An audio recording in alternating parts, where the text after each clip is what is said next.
News కి స్వాగతం. ఈ రోజు వార్తల ముఖ్యాంశాలు మీకోసం.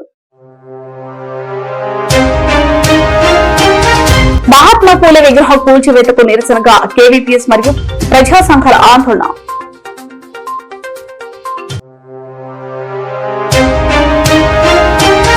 కాలు లేని మహిళ ఇంటి ముందు కాలువ నిర్మించకుండా వివక్ష చూపుతున్న ఇంజనీర్లు పీపీఎస్ఎస్ విమర్శ.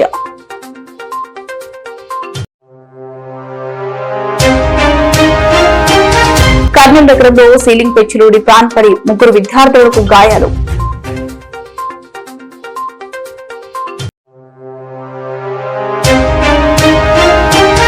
కర్నూలులో ఎఫ్ఎం క్లినిక్ ఆధ్వర్యంలో ఉచిత గుండె వైద్య శిబిరం.